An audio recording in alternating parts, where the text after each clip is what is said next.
तुला हुकअप माहिती आहे का? बॉडी काउंट म्हणजे तुला काय वाटतं? तुला माहिती आहे डेटिंग ॲप्सबद्दल काय माहिती आयडिया? लग्न करायचं करेक्ट वय काय आहे तुझ्या हिशोबाने? लग्न न करता लिव्ह इनमध्ये राहतात, त्याच्याबद्दल तुझं काय मत आहे? तुला LGBTQ कम्युनिटीबद्दल माहिती आहे का? तुझ्या मुलांपैकी कोण समलैंगिक असतं तर तुझं काय रिॲक्शन असतं? मला एक प्रश्न तुला विचार, ओ तू मदर्स डेला हा सेक्सचा विषय घेऊन सुरुवात काय केलीस? गप्पा आत्ता सुरुवात करतोय ते म्हणजे एक इंटरेस्टिंग टॉपिक आहे, ते म्हणजे रिलेशनशिप्स म्हणजे नातीबीती नाही बोलत आहे मी, म्हणजे नातंच आहे ते पण एक, पण जनरली जे मुलामुलींमध्ये रिलेशनशिप लफडं, तुमच्या जमान्याचा जो शब्द आहे लफडं, त्याच्यावरती बोलायचं आहे मला. तर आजकाल खूप काय नवीन गोष्टी आलेल्या आहेत मार्केटमध्ये, ह्याच्याबद्दल तुझं ज्ञान काय आहे आणि तुला त्याच्याबद्दल काय वाटतं हे मला जरा जाणून घ्यायचं होतं. तुला हुकअप माहिती आहे का? हुकअप म्हणजे काय माहिती आहे का? नाही बाबा, आपल्याला माहिती. हां, तर मी तुला पहिले सांगतो, मग तू मला तुझं मत सांग, ठीक आहे? ह्या अशा गोष्टी आता आहेत. हुकअप म्हणजे मुलगा मुलगी एकत्र येतात पण एका रात्रीसाठी फक्त. No emotions, no strings attach. भेटले, काम केलं आणि दुसऱ्या दिवशी ओळखत नाही आपण एकमेकांना. That is called a hookup. लोक क्लबला वगैरे जातात, पाट्याडना वगैरे जातात, मग तिकडे असं नैन मटक्कागिरी करतात. पूर्वी होतं. पूर्वी कधी होतं? वेश्या व्यवसाय तिकडे जायची. अरे नाही बब्बी, वेश्या व्यवसाय वेगळं, वेश्या व्यवसाय प्रॉस्टिट्यूशन हा कम्प्लिटली वेगळा भाग आहे. हुकअप नॉर्मल म्हणजे माझ्यासारखा मुलगा, नॉर्मल घरातली मुलगी, बट संमतीने ना. हां, सहमतीने आणि पैसे बिशे काहीच नाही, फ्री ऑफ कॉस्ट. फक्त एवढंच आहे की एकमेकांना म्हणजे आवडले पाहिजे, पटलं पाहिजे, पटवलं पाहिजे किंवा वॉट एव्हर, पण दोघांच्या संमतीने. तर ह्याच्याबद्दल तुला काय वाटतं? हे आता आहे, असं लोक करतात?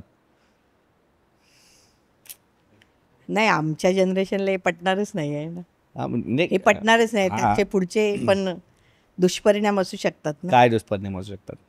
ना पुढे शारीरिक संबंध जेव्हा येईल, मग ते दोन्ही पण निरोगी आहेत का त्या दृष्टीने? निरोगी, त्या दृष्टीने आहेत का निरोगी? मग त्यातून काहीतरी पुढे उद्भवू शकतो ना, मुलाला किंवा मुलीला सुद्धा. मग हे पण महत्वाचं आहे ना. मग तेव्हा फिजिकली टेस्ट होते का? नाही होत ना. फक्त तुम्ही आवडणं एकमेकाला, ह्याच्यात एवढंच फक्त मॅटर करतं आणि मग संबंध होतो ना. पण हे चुकीचं आहे ना. पण मग कॉन्डम आणि अशा सगळ्या गोष्टी आहेत ना सेफ्टीसाठी. तुला LGBTQ कम्युनिटीबद्दल माहिती आहे का? नाही बाबा, आपल्याला काही. बरं, तुला समलैंगिक हे माहिती आहेत ना? तर समलैंगिक जे आत्ता सरकारने पण मान्य केलं आहे वगैरे, त्याच्याबद्दल तुला काय वाटतं? समलैंगिक कपल्सबद्दल तुला काय वाटतं? असेल दोघं जण, म्हणजे काय म्हणतो, पसंती असेल किंवा मान्यता असेल तर चांगलं आहे ना, योग्य आहे ना. आणि ते सक्सेस सुद्धा होऊ शकतं, असं झालेलं पण आहे. त्यामुळे ठीक आहे, दोघांची पसंती आणि लाईफ जर ते पुढे कंटिन्यू करणार असतील त्यामध्ये, तर चांगली गोष्ट आहे. तर तुला चांगली गोष्ट आहे. मला नाही फरक पडत. आमच्या दोघांपैकी, ज्या मुलांपैकी कोण समलैंगिक असतं तर तुझं काय रिॲक्शन असतं? LGBTQ+ असं आलंय आता. पूर्णपणे ज्ञान मला पण नाही त्याचं, पण मला जेवढं आहे तेवढं मी तुला सांगतो. LGBT म्हणजे L म्हणजे लेस्बियन म्हणजे दोन फिमेल्स जेव्हा एकत्र एकमेकांवर प्रेम करतात. B म्हणजे बायसेक्शुअल म्हणजे दोन्ही जेंडर आवडतात, म्हणजे मेल पण फिमेल पण. मग ते मेलला किंवा फिमेलला, दोघांना दोन्ही जेंडर आवडू शकतात. G राहिलं ना. G म्हणजे गे म्हणजे जिथे लेस्बियनला दोन फिमेल्स आहेत, असं गे म्हणजे दोन मेल्स आहेत, ठीक आहे? LGB झालं ना. आणि टी म्हणजे ट्रान्सजेंडर लोक. क्यू म्हणजे क्वीर लोक. आणि असे प्लस त्याचं अजून बरेच काय काय आहेत, त्याच्यामध्ये मी पण घुसलेलो नाही. सो हे जे सगळे वेगवेगळे प्रकार आहेत जे आपल्या समाजामध्ये एक्झिस्ट करतात, याच्याबद्दल तुझं काय मत आहे? म्हणजे हे आता आहे, बऱ्यापैकी एक्झिस्ट करतात. तुमच्यापर्यंत किती पोहोचतं मला माहिती नाही, पण आमच्या आजूबाजूला असे बरेच लोक आहेत जे आमचे मित्र आहेत काही, किंवा आम्ही अशा लोकांबरोबर, म्हणजे असे जे या कम्युनिटीमध्ये बिलॉंग करतात त्यांच्यावर आम्ही कामही करतो आणि नॉर्मल फ्रेंड्स आहोत आम्ही. तसे बरेच लोक आहेत आजूबाजूला, तुमच्या नसतील, पण तुम्हाला याच्याबद्दल काय माहिती वाटतं? पण नाही आम्हाला याच्याबद्दल काही माहिती नाही. फक्त समलिंगी सेक्स होतो ते सिनेमात वगैरे पाहिले आणि ऐकलेलं आहे, हां. त्याच्यामुळे तेवढं माहिती आहे, पण हे बाकीचं काही माहिती नाही. पण लोक आहेत जे एन्जॉय करतात, मला असं वाटतं, आणि ते लग्नही करतायत आता लोक. आणि बरेच कपल्स आहेत जे लग्न करतायत, आणि ते मग मे बी चाइल्ड अडॉप्शन आहे किंवा अजून बरेच मार्ग आहेत फॉर, म्हणजे जर असा पुढचा विचार केला की व्हॉट अबाउट किड्स, तर ते पण त्याचे पण वेगवेगळे हे आहेत. सो ओके, म्हणजे तुम्ही अजून ॲडजस्ट करता या गोष्टीला, असं तुझं म्हणणं हो, आहे. ठीक आहे. आता तुझं ह्याच्याबद्दल काय म्हणणं आहे, जे लोक लग्नाआधी एकत्र राहून बघतात किंवा लग्न न करता लिव्ह इनमध्ये राहतात, त्याच्याबद्दल तुझं काय मत आहे?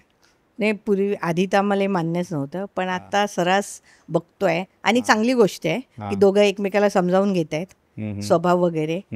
आणि माझ्या मते खूप तरी ताणू नये त्याने, की त्यांना कळतंय 4 झाली 5 वर्ष झाली की बाबा आता आपल्याला जुळतंय, मग त्याने लग्न करावं आणि फॅमिलीला त्याच्या एक प्रकारचं जे काही सामाजिक सुख आहे ते त्यांनी फॅमिलीला द्यावं असं मला वाटतं. की खूप ताणून ओढून चला अजून असंच चाललंय तसं करू नये. आणि लग्न करायचं करेक्ट वय काय आहे तुझ्या हिशोबाने? 30, जास्तीत जास्त 30 to 35. 30-25? हा, किंवा आता आमच्या वेळेला 24 मुलाचं होतं. बोलते की मुलीचं बोलते? नाही, दोघांचं पण. आता मुला मुलींच्या वयामध्ये तसं अंतर नसतं ना, 1-2 महिन्याचं किंवा सेम पण एज असतं, मोठं पण असतं. आता तसं लिमिटेशन काहीच नाही राहिले. पण हे आधीपासून असं होतं की 30-35 की नाही, आता हळूहळू बदललंय. हळूहळू बदललंय. हळूहळू आधी म्हणजे 18 होतं, आता आमच्या वेळेला 24 होतं. समाजाचं नाही, तुझं मत विचारतो. नाही, माझं मत असं बदलतच आलंय ना. हा, त्याच्यासोबत मग आता आमच्या आईवडिला आईचं बघितलं तर 18 वर्षी झालं होतं, आमचं 24 वर्ष. मग आता पुढची पिढी अजून पुढे जाणार ना. अजून एक गोष्ट बघितली जाते आजकाल, लग्नाला भेटले एक यंग मुलगा मुलगी आणि लग्न करायचं असेल, त्यांनी विचार केला का इन जनरल रिलेशनशिपमध्ये यायचं, म्हणजे नाही एकत्र यायचं आहे लग्नामध्ये किंवा रिलेशनशिपमध्ये वॉट एव्हर, तर असं विचारलं जातं की तुमचा बॉडी काउंट काय आहे? बॉडी काउंट म्हणजे तुला काय वाटतं, काय असेल? हेच असेल आता सेक्स बद्दल विचार तर तुम्ही तो आता वरून ताकबात बघायला ओळखायला पाहिजे ना. बॉडी काउंट म्हणजे कळलं तुला की म्हणजे किती जणांबरोबर सेक्स. हळूहळू माझी आई ओपन अप होत चाललेली आहे. पॉडकास्ट 18+ करा. असं आता बघितलं जातं, तर त्याबद्दल तुला काय वाटतं? पण मग त्याने काय फरक काय पडणार आहे त्यांच्या ह्याच्यामध्ये? मला तर काय समजत, अजून वाईट वाटून घेण्यात काय पॉईंट नाही. पण ह्याच्यात असं पण नाही, ह्याच्यात हे उलटा पण आहे. म्हणजे लोक ह्याच्यात गर्व पण होतो, भाई माझं बॉडी काउंट हाय 50 आहे, म्हणजे असं एक काय बोलत एक असं पुरुषाला तर चालणारच नाही. बरोबर, नाही मित्रांमध्ये चालेल, पण बायकोचा किंवा गर्लफ्रेंडचा चालणार नाही चालणार. बरोबर, मग पॉझिटिव्ह असतो ना प्रत्येक जण. आणि आता बरेच म्हणजे मला टायमाला तर नव्हतं जेव्हा आम्ही रिलेशनशिप किंवा काही असं आमचा जो टाईम होता, पण आत्ता डेटिंग ॲप्स जे आहेत ना, डेटिंग ॲप्स, तुला माहिती आहे डेटिंग ॲप्सबद्दल काय माहिती आहे, आयडिया?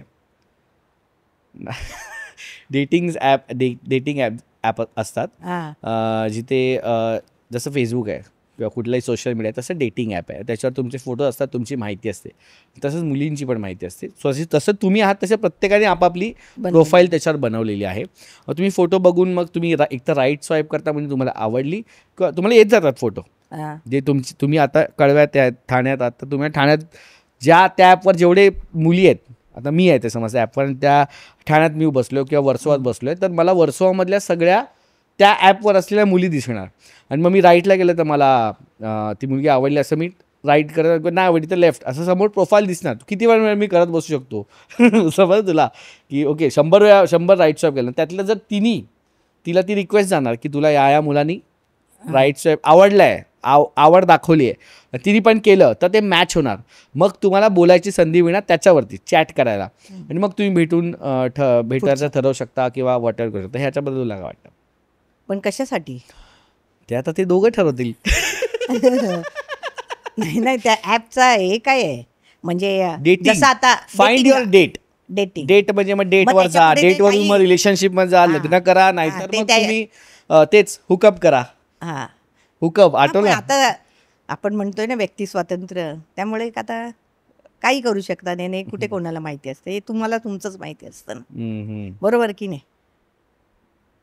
काही नाही असं काही ते वाईट आहे असं नाही, त्यातून योग्य मार्गाला पण म्हणजे दोघांचे मन जुळले किंवा सगळे जे काही जुळले तर ते लग्न पण करू शकतात ना, म्हणजे पुढे जाऊ शकतात, बरोबर. चांगलंही होऊ शकतं असं थोडी आहे. भेटायची एक हे हा त्याच्यावर. एक हे जसं आता आमचं मॅरेज ह्याचं कसे आहेत वेगवेगळे Sites आहेत. साईड्स आहेत तसंच आहे हा, ना. marriage- तसाच हा एक marriage- प्रकार आहे. तसाच हा एक हा प्रकार एक आहे. प्रकार आहे तसाच फक्त आहे. इथे फॅमिली नसते. हा, इथे फॅमिली इन्व्हॉल्व नसते. ठीक आहे, मला असं वाटतं. On नाही that मला note- एक प्रश्न तुला विचार ओ चिल्ड्रन्स डेला विचार.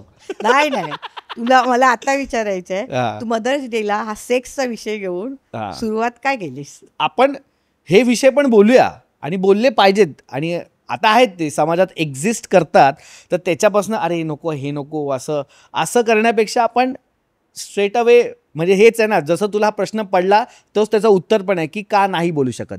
तुला जसं पण की तू ह्यानी का सुरुवात केली, म्हणजे का नाही करू शकत, का बिकॉज तो असा विषय म्हणून, सेक्स हा काय असा विषय म्हणून. पण आज तुला नातवंड हवे तर तोच सगळ्यात मोठा इम्पॉर्टंट भाग आहे माझ्या आयुष्यातला. ते नाही केलं तर नातवंड येणार नाहीत. मग तेवढ्या मोठ्या इम्पॉर्टंट विषयाला आपण बाजूला का सारतोय.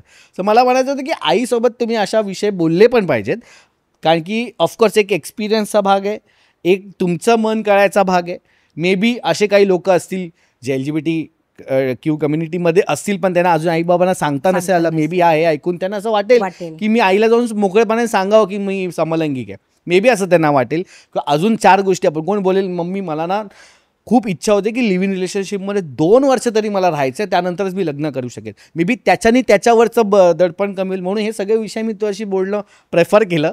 कारण म्हणजे एक असं काय असंच म्हणजे अजून काय नाही आहे. आमची पिढी पण असं नाही आहे, स्वीकारते. हो, पण थोडा वेळ नाही कुठल्याही पिढीला वेळ लागतो. घडल्यात अशा घटना की स्वीकारल्या. आमच्यामध्ये पण असे विषय होतात, बरोबर. स्वीकारलेले आहे, कारण स्वीकारावं होतात ना, लागतं. करतात स्वीकार. पॅरेंट्स आहेत ना ते नाही बाजूला करून काय करणार, करणार काय? शेवटी त्यांना पण हवेच ना मुलं त्यांची, त्यामुळे ते स्वीकारतात. आणि अशा घटना झाल्यात, आम्हाला उदाहरणं माहिती आहेत. कसं वाटलं हा ओव्हरऑल आमची चर्चा आणि गप्पा, आणि कसे वाटले माझे मम्मीचे विचार ते तुम्ही मला कॉमेंटमध्ये सांगा.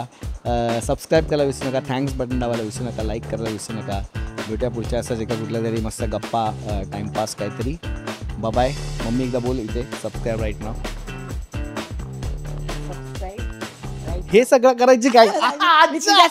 तू करतो अच्छा मी बोला हे का केलं असं डायरेक्ट असं डायरेक्ट हां कर. सबस्क्राईब पहिले बोल सबस्क्राईब राईट नाव आणि मग करायचं सबस्क्राईब राईट नाव.